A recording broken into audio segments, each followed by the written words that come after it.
Luz, câmera, som, ação. Matinê. Tudo para ficar ligado no universo do cinema.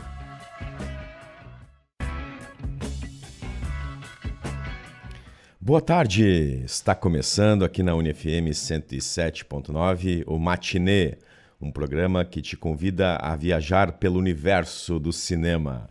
Eu sou Alexandre Macari e vamos juntos até às 3 da tarde. Hoje vamos conversar sobre o filme Cidadão Kane, que estreava no Brasil em um 16 de junho de 1941, 84 anos atrás. Para esse bate-papo, estará comigo o estudante de jornalismo Alexandre Labella. Não esqueça de seguir e mandar sua mensagem no Instagram, @Cinemac, soletrando CINEMACC, e também pelo WhatsApp das rádios da UFSM no número 55-3220-8106. O programa tem a produção de Débora Dalla Posa e Alexandre Macari. E na técnica, José Carlos Quartiero, o Zezinho. Antes de começarmos a falar sobre o tema de hoje, vamos recordar um pouco do que aconteceu na história do cinema nesse 16 de junho. Rebobinando. O passado da sétima arte em destaque. 16 de junho na história do cinema. Hoje celebramos o nascimento de Stan Laurel, nascido em um 16 de junho de 1890.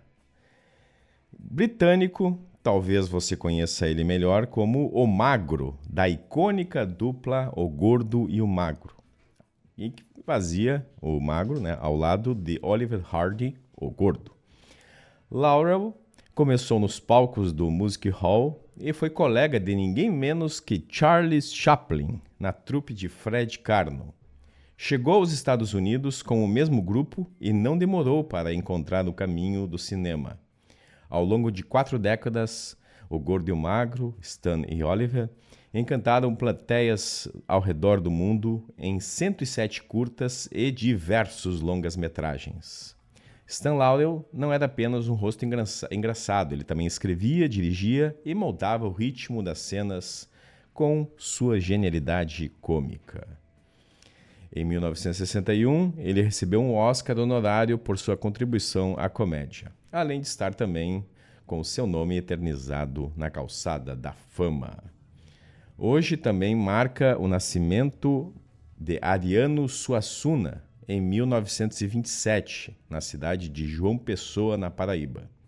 Filósofo, romancista, dramaturgo e criador do movimento armorial, Ariano foi e ainda é um dos grandes marcos da cultura nordestina.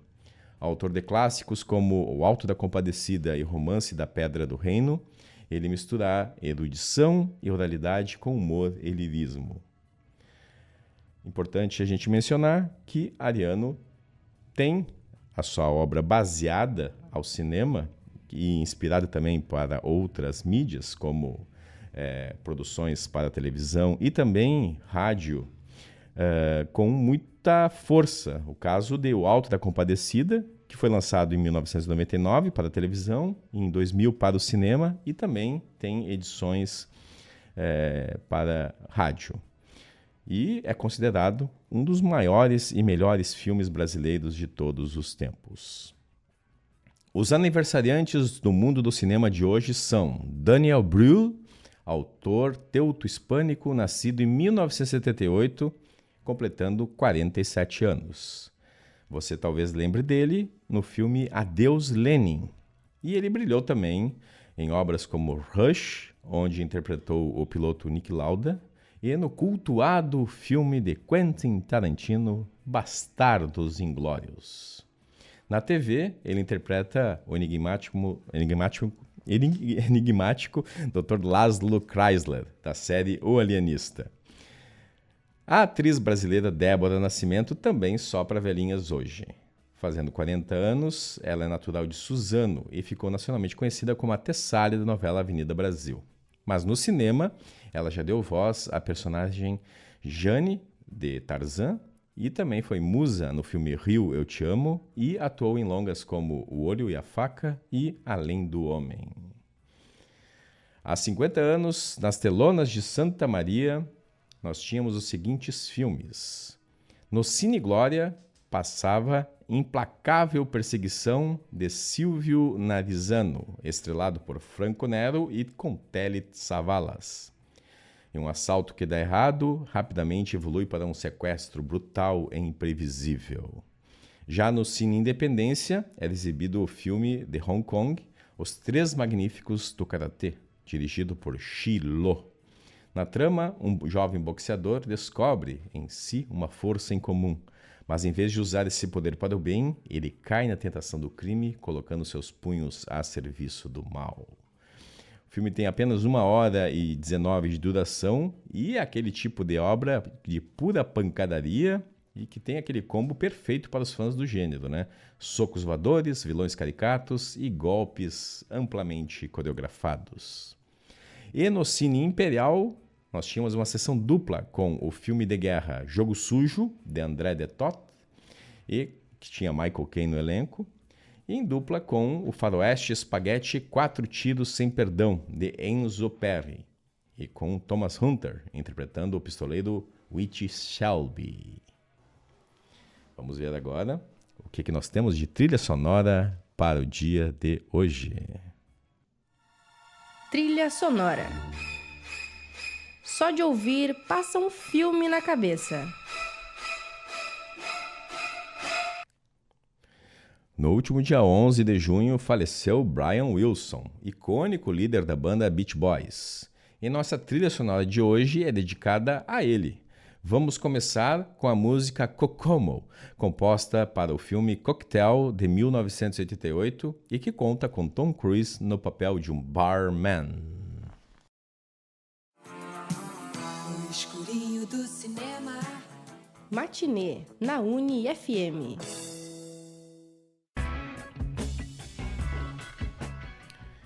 Em 16 de junho de 1941, na cidade do Rio de Janeiro, na época capital da República do Brasil, estreava um filme que transformaria para sempre a arte cinematográfica. Estamos falando de Cidadão Kane. O filme também estreou em Porto Alegre, mas em julho daquele mesmo ano, e como a pesquisadora Alice Truss lembra, o filme fugia do modelo padrão linear, trazendo maior complexidade narrativa, fato que fez com que o filme fosse incompreendido e até refutado pelas plateias da época. Aqui no Brasil, por exemplo, a estreia provocou protestos do público no cinema Vera Cruz, em Porto Alegre. O filme também circulou pelo interior do estado. A cidade de Pelotas recebeu esse filme, por exemplo, em 1942. Porém, o tempo mostrou que essa obra-prima, dirigida pelo gênio Orson Welles, é muito mais do que um filme. É uma verdadeira revolução estética e narrativa, considerada por muitos o melhor filme já feito. E para debater comigo sobre esse clássico do cinema, estará comigo o estudante do curso de jornalismo, criador do podcast Entre Pautas e cinéfilo de carteirinha, Alexandre Labella. Tudo bem, Labella? Boa tarde, Macari. Boa tarde ao Zezinho na técnica, né? Bom, eu queria dizer que é um prazer estar aqui para falar de um dos maiores filmes de todos os tempos. É engraçado, né? Porque eu acho que no primeiro programa que eu vim, eu falava que eu era fake cinéfilo. Diminuiu um pouco, né? Agora já sou chamado de cinéfilo de carteirinha e também agora não tenho mais o crime de não ter visto Cidadão Kane, né? Bom, eu acho interessante contar só a história de como a gente está fazendo esse programa, né? O Alexandre Macari teve uma confusão de datas, enfim, e acabou que esse programa estava na semana passada com um tema vago, ele estava decidindo ainda. E aí eu falei pra ele, não, vamos falar de Cidadão Kane. Falei brincando, porque enfim é um filme que a gente conversa bastante sobre, né? E aí o Alexandre Macari resolveu pesquisar a data que esse filme foi lançado e nos Estados Unidos não foi nesse dia 16 de junho, mas no Brasil havia sido. Então, assim, uma coincidência das boas é um privilégio, né? Poder estar falando desse filme. Coisas que apenas a genialidade explica, né? Acho que o Orson Welles ele fez pensando nisso. Eu acho que tudo estava escrito lá em 1941, quando, né, o filme saiu aqui no Brasil. Mas, claro, esse filme ele tá em diversas listas, assim. Eu lembro que quando eu comecei a pesquisar sobre cinema, de fato, assim, a partir de ter assistido ao Cidadão Kane, o filme que tem esse lugar também especial na minha história, né, enquanto pesquisador de cinema, porque é um filme que ele é um divisor, assim, no tipo de cinema que eu consumi até então, né, e o que passou a ser a partir, né, de eu ter visto o filme. E lembro que a primeira vez que eu vi foi em VHS, né, foi um amigo meu, Fabrício, né, me emprestou o VHS que ele tinha, comprado numa banca de revista, né, aquela época que as bancas de revistas vendiam os VHS, e lembro que foi uma experiência assim que eu terminei de ver o filme e eu fui ver de novo, né, porque é algo que fica assim marcante, assim, a estrutura, né? Tanto a questão da memória, da complexidade, da narrativa, como ela vai sendo construída. E, claro, tem as questões técnicas, né? Que é um ponto que a gente vai conversar um pouquinho aqui hoje, né? Mas eu começaria com a seguinte pergunta, né? É um filme que merece estar nessa lista dos melhores filmes de todos os tempos, ainda hoje? Porque ele tá na lista dos 5 mais, né? E geralmente ele não baixa do quinto lugar, né? Ele, por muitos anos, ele na Sight and Sound, Exato. lá, né? Que divulga a famosa lista dos 100 melhores filmes de todos os tempos. Ele, por muitos anos, ficou em primeiro lugar e ele perdeu para Ladrões de Bicicleta. Foi alguma coisa assim? Quem que assumiu? O primeiro que assumiu foi Ladrões de Bicicleta. Depois foi o Cidadão Kane. Ele ficou de 62 até 2012. Nossa. Sempre em primeiro lugar. Uma boa parte da história do cinema. Aí o Vértigo, em 2012, foi o escolhido. O Cidadão Kane baixou para segundo. E em 2022, essa é uma lista que ela é atualizada sempre nos anos 12, 22. Ah, né? sim, É sempre assim, de 10 em 10 anos. Né? E agora, em 2022, foi o filme da belga Jane Gilman, né? Da Chantal Akerman. Aquele filme que é mais que é parado, tem toda uma estética. Assim, eu acho que sem dúvidas ele merece estar nessas listas. Eu acho que muitas pessoas não viram, fora da questão de cinéfilos que gostam muito de cinema, porque ele é um filme de 1941. E principalmente hoje eu sinto que tem, pelo menos falando da minha vivência, né? Eu sinto que as pessoas têm dificuldade em ver filmes, sei lá, preto e branco, que são da, né, 1941, faz muito tempo, né, que esse filme foi lançado. Mas o que eu sempre digo, e não querendo falar que isso é exatamente uma qualidade, porque eu não vejo problema em um filme ser lento, né, um filme de 1930 ser lento, enfim, é outra linguagem, é diferente do que é agora. Mas o que eu digo é que esse filme, ele não parece ser de 1941. Porque ele é um filme que ele é muito atual, assim, a forma como ele se dá. O que diz muito é que ele pegou todas as técnicas e que eram inovadoras da época e juntou tudo num só. E isso serviu de referência até hoje. Os grandes diretores que as pessoas acompanham hoje beberam desse filme, né? Então eu acho que não tem como. Esse filme aqui, pra mim, inclusive discorda da Sight and Sound. Capaz, né? Tô brincando. Faltam alguns pra mim ver desse top 5. Mas, por exemplo, ele, Vértigo, são dois, assim, que falam, né? Paradigmas do cinema moderno. Eles foram copiados em todos os filmes dali em diante. Então, assim, E tu falou, né, que tu pesquisando cinema e coisa, já tinha me contado que um dos que fez tu gostar de cinema mesmo foi Cidadão Kane. E eu já gostava, mas ele realmente, assim, ele foi bem impactante na vez que eu vi. E também porque ele fala muito da questão de mídia, né? Questão da comunicação, enfim, eu faço jornalismo. O Charles Foster Kane, ele é o dono de um conglomerado, né, de mídia. E é muito interessante, assim, todos os temas. Eu não sei quais perguntas tu vai fazer aqui pra frente, não quero queimar a pauta. Mas ele conectou muito com esse lado meu da comunicação. Mas vamos puxando justamente essa questão da abordagem do jornalismo, né? Já que tu é estudante do curso de jornalismo, enfim, então acho que isso é uma questão que te toca, né? É importante. Eu acho que todo estudante de jornalismo que se preze, não que seja cinéfilo, viu? Estudante de jornalismo que se preze, tem que ver o Cidadão Kane. Tem que assistir o Cidadão Kane. Porque é um filme que trabalha o tema do jornalismo, as abordagens daquilo ali. Tudo bem que tem uma história por trás daquilo ali, como se constituiu, né? E algo que eu gosto muito do filme é aquele newsreel que aparece no início, logo depois. Porque aqui, ó, o grande spoiler do filme a gente não vai contar. Sim. Mas, né, o filme... Rosebud. Mas o filme começa justamente com a morte do Charles Foster Kane, né, em que ele tá lá na sua castelo Xanadu. em Xanadu, né? É fantástico aquilo, até eu tenho um comentário sobre isso aí depois. E acho que esse é um ponto que a gente tem que colocar, porque ele construiu tudo aquilo ali a partir do jornalismo, né? E do tipo de jornalismo que ele fazia. Do controle de muitos jornalistas. Do controle, né? Da potência que ele tornou, né? Aquela empresa lá que ele desenvolveu, né? A partir de uma herança e tal. Depois né? tem o início, né? Que é começa com a morte dele, né? Enfim, tu começa e depois tem um cinejornal Isso, uma newsreel, né? que conta Isso, toda a vida dele, o auge, a queda e a retirada dele. Em 7 minutos, né? Isso e que é um jornalista que vai nos guiar durante o filme procurando saber o que significava a palavra que ele dizia. Que a palavra é? Rosebud. Rosebud. Né? É muito interessante, né? Porque nessa questão do jornalismo e tal, a gente vê um cara que ele entra ali no jornal, é o New York Inquirer, não? Inquirer, isso. E aí ele compra o jornal, assim, que é bem mais fraco que os outros, enfim. E aí ele, através do dinheiro, tu vê ali que ele tem, né, ideais bons, ele quer dar o entendimento pro homem comum, que ele fala muito, né, que ele quer fazer isso pelo bem do homem comum.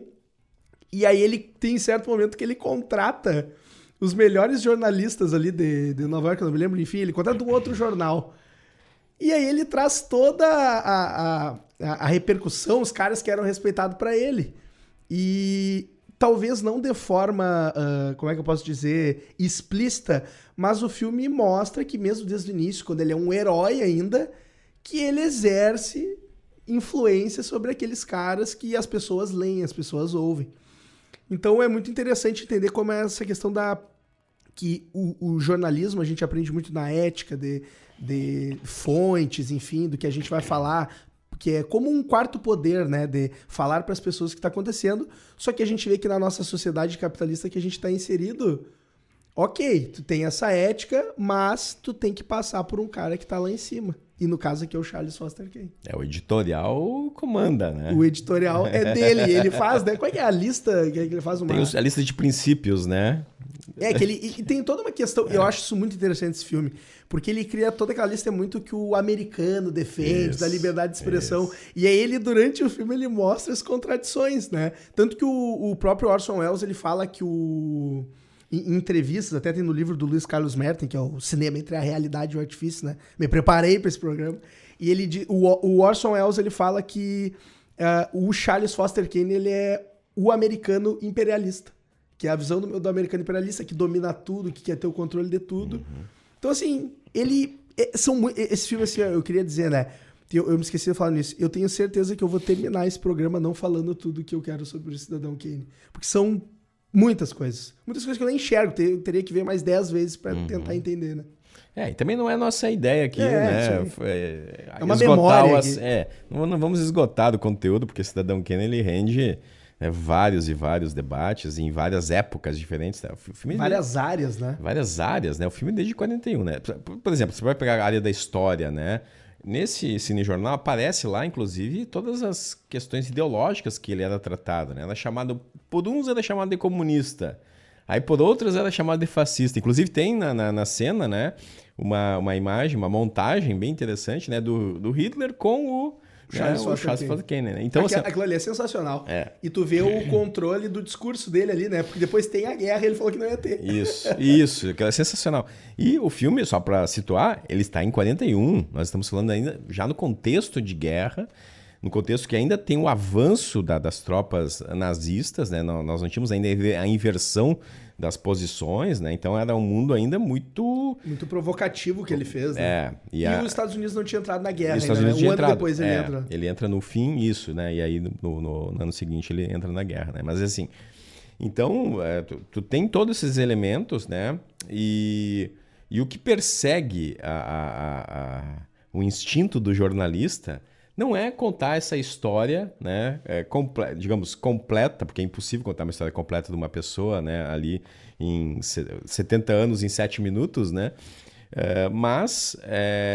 E sim as últimas palavras que ele falou que poderiam resumir o que foi a sua vida, né? E essas últimas palavras são justamente Rosebud, e quando ele derruba, né, aquele globo de neve, que tem aquela tomada sensacional, né, da câmera focando no globo de neve, aquela porta abrindo, a empregada chegando lá, vendo ele morto e tal.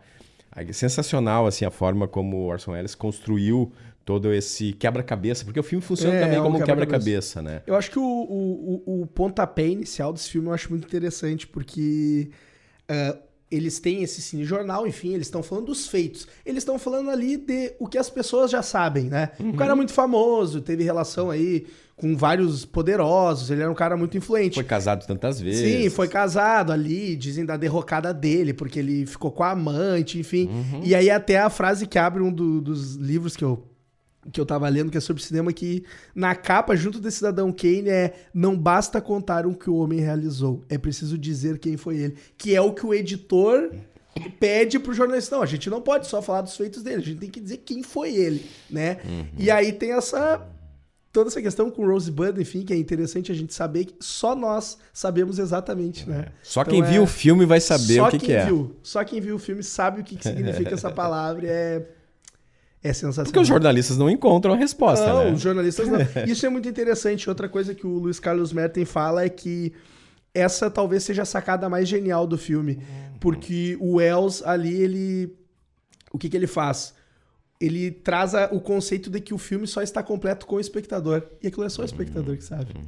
Então é uma experiência, né? É uma experiência diferente de tudo que eu tinha visto até então. E claro que é muito difícil falar desse filme sem dar o spoiler fatal, né? Que é revelar esse Rosebud, né? Porque é um marco, assim, a forma como vai se enredando toda essa história, né? Os relacionamentos que ele teve. As versões, as versões que vão sendo apontadas ali, porque os jornalistas vão buscar justamente essa investigação em cima do Rosebud, né? Enfim, pessoas que estavam próximas dele que poderiam saber o que significaria, né? E a partir dessa investigação vai se remontando uma série de coisas que o espectador, vai construindo também essa interpretação sobre o Rosebud. O filme ele é todo em flashbacks, né? Isso. E flashbacks em versões, né? Isso. A gente pode também trazer que é o que eles falam dele. Pode ser que ele não tenha sido exatamente aquilo. E essa questão do flashback é interessante, né? Porque já era usado antes, já tinha sido usado no cinema, só que a forma que ele faz um filme inteiro de flashback. Vai e volta, vai e volta. E o interessante é que é filme de 1941 e tudo. E tu não se perde em nenhum momento. Se tu tá prestando atenção no filme, é claro, né? Se tu tá prestando atenção no filme, ele te guia, perfeitamente. Mas esse filme não tem como ver com outra janela aberta, né? Por favor, o pessoal que vai ver o filme não viu ainda, né? Deixa o celular longe aí, porque, né? Vamos combinar, né? Que lugar de celular não é junto com o Cidadão Kane, né? Ele é um filme que ele prende do início ao fim. Eu acho que o que sempre partem pra falar Cidadão Kane é como o Orson Welles, ele te prende desde o início com a palavra Rosebud. Sabe que eu acho esse filme tão bom, e não que eu não estivesse interessado pra saber o que significa Rosebud, só que tudo é tão bom, cada história é tão boa, ver a ascensão dele é tão boa, que quando chega pro final, pra gente tentar entender o que o jornalista tá tentando achar, eu quero saber, não foi exatamente isso que mais me prendeu. O que me prendeu é o simples fato de ver o Orson Welles, que também, além de diretor, é quem faz o Charles Foster Kane no filme, ver a ascensão, a queda, aquilo ali pra mim é fantástico. Se não tivesse, por exemplo, claro que a genialidade do filme tá em tudo isso junto, mas se eu visse só aquelas partes da vida dele, pra mim já seria 10 de 10, já seria sensacional.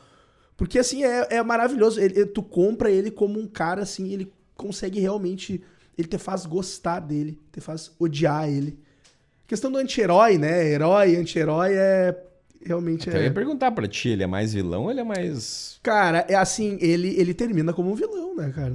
Pra mim, né? Ele termina como um vilão porque ele é uma caricatura do que ele já foi, né? Do início, aquele cara jovem, tu vê que ele vai se corrompendo pelo poder, pelo dinheiro. Isso é muito legal, porque quando a gente viu o filme pela primeira vez, óbvio, eu não tinha nenhum spoiler de Cidadão Kane, tu vê que era um medo que eu tinha, assim, porque o filme começa, é aquela coisa, ele é um herói, ele é maravilhoso, ele é perfeito, ele é o homem rico com boas ideias, ele quer o bem. Eu fiquei, pá, sabe que vai passar pano pros americanos aqui, né? Não, e aí ele começa a destruir com ele. É toda essa lógica que o Orson Welles faz de demonstrar que, cara, um homem rico e com muito poder, ele vai se corromper. Então isso é muito interessante.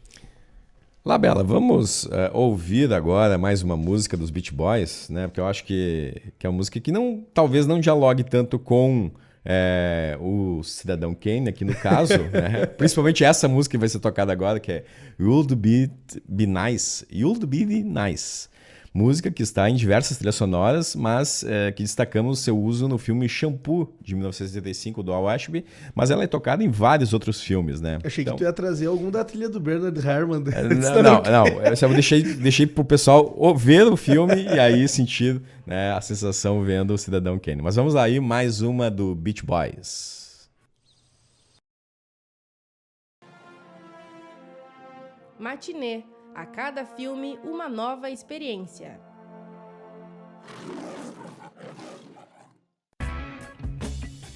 Muito bem, muito bem. Voltando então aqui para a segunda parte do nosso bate-papo sobre Cidadão Kane. Labela, assim, ó, uma das questões que me interessou muito assim a primeira vez que eu vi o filme é que, diferente de ti, que tu disse que, né, não teve nenhum spoiler antes do filme, né? Eu tive, né? Um que foi não um spoiler direto ao filme, mas uma ideia de que o filme do Orson Welles era, na verdade, uma crítica a um magnata da comunicação e do petróleo e de outras coisas dos Estados Unidos, né? Que é o William Randolph Hearst. E, assim, o filme, inclusive, tem um momento que ele fala rapidamente, cita rapidamente o Hearst, né? Ele tem uma citação ali no filme, falando dos concorrentes, né? Dos outros jornais e tal. E tem, bom, além da questão de ter esse paralelo, tem um elemento que me chamou muita atenção e que me inspirou, inclusive, a visitar um lugar nos Estados Unidos, que foi o castelo, né? O castelo de Xanadu, no caso do filme, fica na costa do Golfo, né? Ou seja, fica lá da Flórida. Mas nos Estados Unidos tem um ponto de visitação que é o Castelo Hearst, que fica em San Simón, na Califórnia, e que fica às margens do Oceano Pacífico, né? É um lugar turístico, assim, e que é algo fantástico, assim, né? Inclusive, o outro filme que também merece ser visto depois de assistirem ao Cidadão Kane é o Mank, do David Fincher, né? Que é uma obra que faz alusão aí a um dos corroteiristas, né? Da obra aí que... o Mankiewicz, que foi bastante explorado. Foi explorado pelo Orson Welles aí, né? O Herman Mankiewicz, né? O que tu acha dessas conexões, assim, que o Orson Welles faz com os elementos desses personagens históricos norte-americanos? Eu acho assim, né? Tem informações da época que o Welles, desde da época, na gravação, ele já estava gravando escondido em algumas partes. Não só por causa da RKO Studios, que, né, foi quem produziu o filme com ele, deu liberdade total a ele. E que era um dos maiores estúdios dos Estados Unidos naquela época, sim, né? deram um valor bom para ele fazer o filme, enfim, tanto que o filme ele mostra, né, que ele é grandioso o filme, enfim. E não só para a RKO não perceber que ele estava inventando demais, que era o medo que os estúdios tinham, né? É que o Hearst não descobrisse, né? Porque ele era um cara muito influente, muito poderoso. E assim, pra mim é quase claro que ele criou essa história, ele contou a história desse cara na ficção. Porque assim, tem um quadro comparativo, ó. O Kane, né, o personagem, é dono do New York Inquirer. O New York Journal integra o império de Hearst. Aí, Kane da ficção aspira a ser presidente dos Estados Unidos. Hearst também. Kane mora na imensa Xanadu, na Flórida. Hearst vivia no Hearst Castle, Isso. né, na Califórnia. A coleção de Kane, dizem no filme, né, dá para 10 museus. Hearst tem milhares de objetos de arte. É impressionante. Aí Kane tem uma amante, a cantora Susan Alexander, né, que enfim, a gente falou que depois é meio que o declínio dele. A de Hearst era a atriz Marion Davis. E por último, a mãe de Kane acha uma mina de ouro. Hearst era filho de um milionário minerador de ouro. E detalhe, Rosebud, isso eu vi no livro do Luiz Carlos Merten, o Hearst, ele disse que esse era o apelido que ele dava para a amante. Olha só. Então, né, é muito difícil dizer que não foi, né? É muito difícil dizer que não foi. Mas a gente estava falando antes até do programa que, por causa desses motivos, o Hearst, ele fez de tudo para que o filme não fosse ao ar, né? Então, a gente estava também conversando que ele, nos grandes centros, que é Nova York e Los Angeles, ele não passou na época, né? Ele foi bastante boicotado. Enfim, o Hearst... Tanto que assim, ele estreou, ele teve pré-estreias em Nova York, São Francisco, Chicago, né? Isso de maio até junho. Que começou com sessões fechadas, Isso, né? sessões fechadas, né? E aí depois, tanto que o filme veio antes pro Brasil, pra América Latina e em outros países aqui, a Argentina, por exemplo, foi em agosto, né? E ele estreia nos Estados Unidos, de fato, só em setembro. Né? Ou seja, ele ainda demora mais um tempo pra ir, né? Claro que nessa época nós não tínhamos a pirataria, né? O elemento, não tinha Sem televisão, apologia. não tinha televisão, né? O que prejudicaria, né? Assim, a questão da assistência do filme, né? Mas ele demora para estrear nos Estados Unidos e quando estreia, ele causa alvoroço, né? Ele tem essas pré-estreias, né? Salas fechadas, enfim, que até hoje isso acontece pra imprensa, enfim, né? Pros realizadores do filme. E agora, eu não consegui achar o nome aqui, mas é o Luiz Carlos Merten se refere a ela como uma das maiores fofoqueiras de Hollywood, né? Mas enfim, de uma das revistas, o Los Angeles Times, alguma coisa assim, que era do Hearst também, que ela vai numa dessas sessões pré-estreia, né? E ela fala pro Hearst, o Hearst tinha pedido pra ela ir ver o filme, que ele deveria fazer de tudo para que o filme não fosse lançado.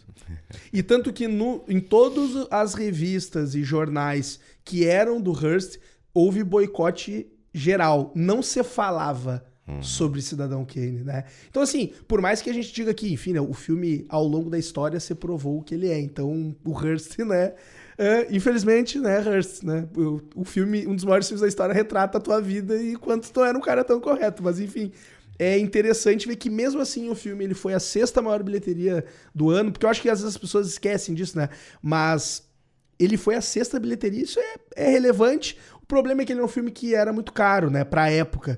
Então houve essa complicação, tanto que, como consequência, o Orson Welles, a partir daí, nunca mais teve tanta liberdade pra trabalhar. O que o Hearst fez, beleza, ele não conseguiu acabar com o legado do filme pro futuro, mas ele deu uma complicada legal na carreira do Welles com isso. Porque o Welles conseguiu essa carta branca da RKO, porque assim, antes de ir pro cinema, ele já era um nome destacado do teatro, ele era produtor teatral, ele tinha um programa de rádio famosíssimo, né? Inclusive a Guerra dos Mundos, né? Que é um programa que ele transmitiu ao vivo. Isso é engraçado, porque as pessoas elas sabiam, né, que ele tinha o programa, mas quando ele começou esse programa, ele não avisou. Ele não avisou, claro. Intencional, era um rádio-teatro, chamava coisa. Isso, né? Então, ele é inovador em outras frentes, inclusive no rádio, né? Então, e aí quando ele vai e recebe essa carta branca aí da RKO, a RKO, né, não estava muito interessada, né, no tipo de conteúdo que vinha, só que depois que veio ela ficou... Ele é muito...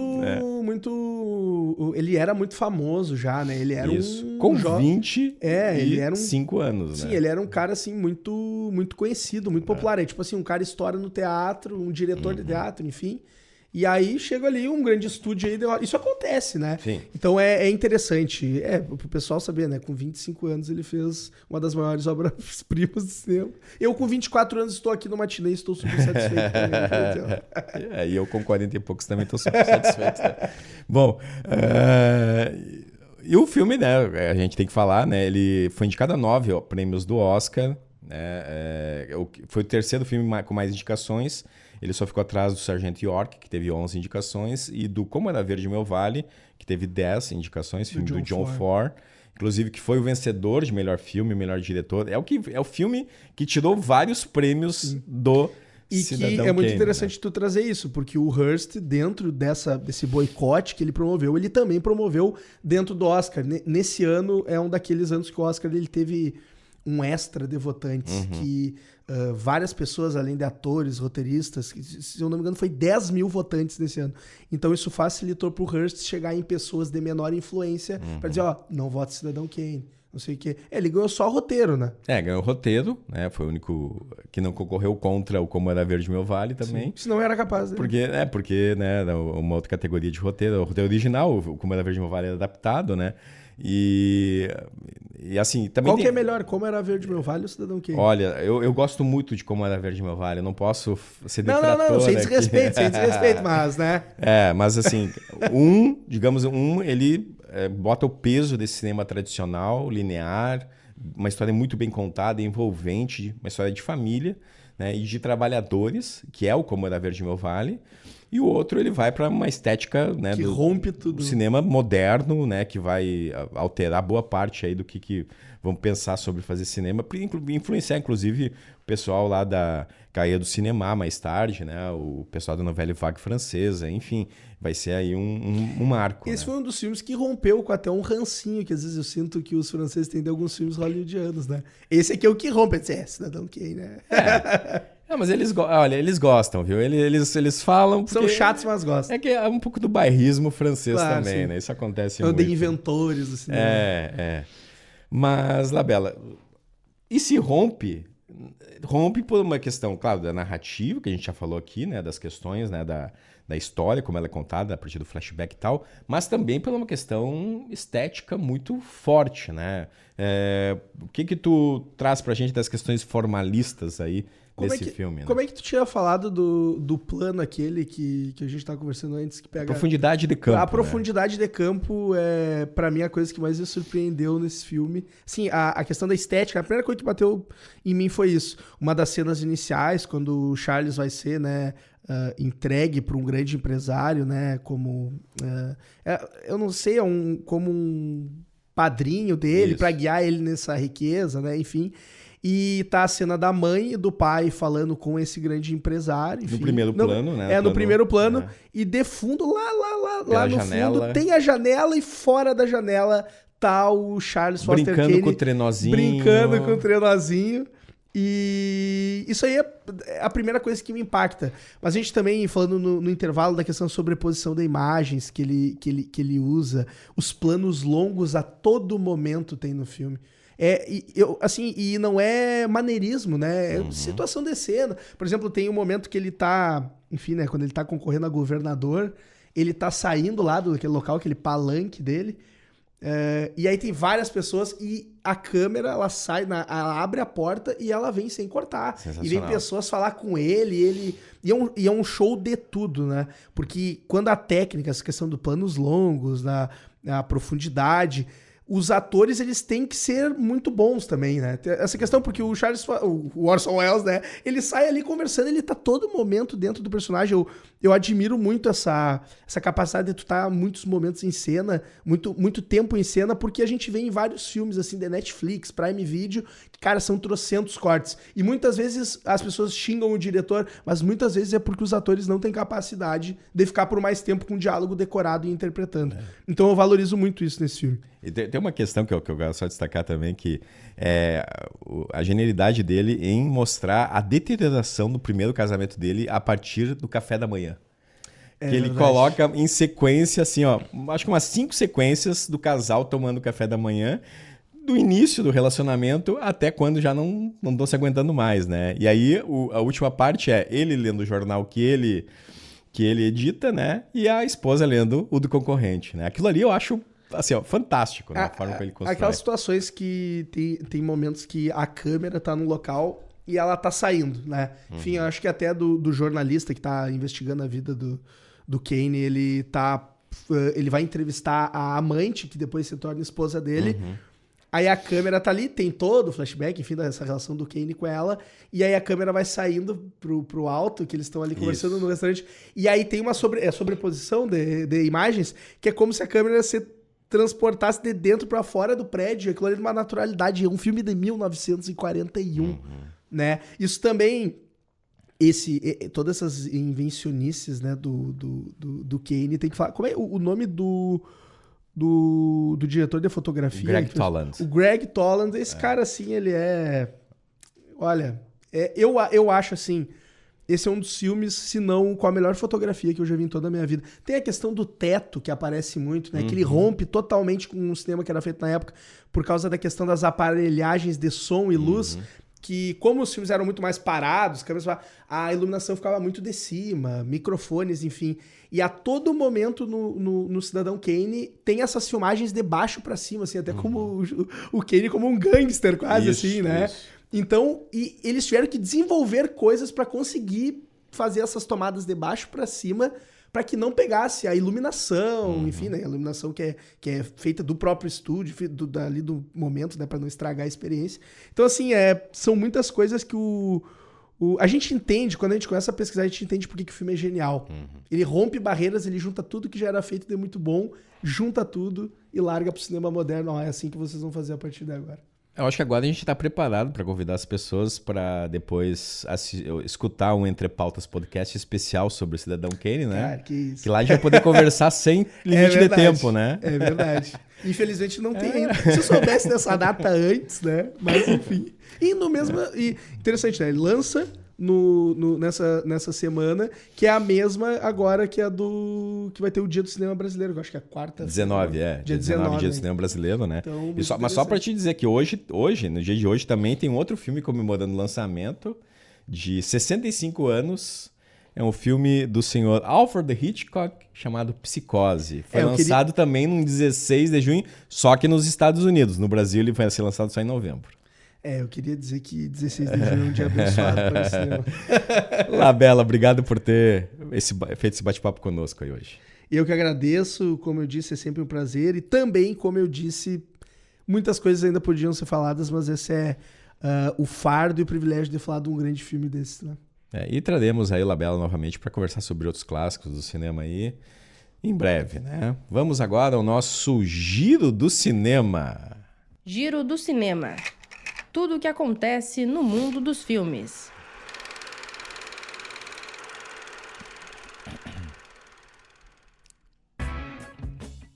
No Giro de Cinema de hoje, nós não temos nenhuma estreia exatamente nos cinemas de Santa Maria. Segue em cartaz Como Treinar Seu Dragão, live action. Também segue em cartaz o Lilo e Stitch, o Bailarina, o spin-off aí do John Wick, e o Missão Impossível, o Acerto Final, com sessões apenas lá no Cinépolis, né? Os outros 3 também no Arcoplex. Amanhã, terça-feira, dia 17, às 19 horas, no auditório da SESMA, dá sequência à celebração dos 130 anos do cinema, com os cineclubes Lanterninha Aurélio e Otelo, exibindo E la nave va, do grande Federico Fellini. O filme do consagrado diretor italiano retrata uma alegoria sobre a decadência das elites europeias que navegam indiferentes enquanto o mundo à sua volta se transforma. A bordo do navio Glória N, artistas e aristocratas vivem em seus rituais até serem confrontados com refugiados e sinais de guerra. Um olhar sobre as transformações sociais e os conflitos de classe à beira de um colapso histórico. Lembrando, né? Auditório da SESMA, então, 19 horas, entrada franca. Na quarta-feira, dia 18/6, às 19 horas, o Cineclube da Boca exibe o filme Entre Laços, curta independente e transperformativo de Theodor Gonçalves, Duane Castro, Kawan Krishna e Mahara Yusuf. Lembrando que a entrada é gratuita e fica ali no auditório do 67 do campus da UFSM. O caso Harvey Weinstein. Harvey Weinstein, ex-produtor de Hollywood que se tornou símbolo das denúncias de abuso sexual na indústria do entretenimento, foi novamente condenado por violência sexual em um novo julgamento realizado em Nova York. O veredito foi anunciado na quarta-feira, dia 11. O júri considerou Weinstein culpado de agredir sexualmente a ex-assistente de produção Miriam Hawley. Esse julgamento ocorre após a anulação das condenações de 2020, quando a Corte de Apelações de Nova York entendeu que Weinstein não havia tido um julgamento justo, o que levou à anulação da sentença de 23 anos que ele cumpria. Durante o novo processo, uma das acusações de estupro foi anulada pelo juiz. Após um jurado se recusar a continuar as deliberações e outro, segundo a revista Variety, ameaçar fisicamente um colega. A acusação anulada envolvia Jessica Mann, uma das principais testemunhas do caso. O julgamento reuniu depoimentos das 3 mulheres que relataram abusos cometidos por Weinstein entre 2002 e 2013. A promotoria destacou que o ex-produtor usava seu poder na indústria do cinema e da TV para manipular e coagir vítimas, oferecendo promessas de sucesso em troca de silêncio ou submissão. O Weinstein, obviamente, nega todas as acusações, mas a justiça aos poucos vai sendo revelada. Assim, chegamos ao fim de mais um Matinê ao vivo, em que conversamos aí sobre os 84 anos do lançamento do Cidadão Kane aqui no Brasil, com o futuro jornalista e também cinéfilo Alexandre Labella.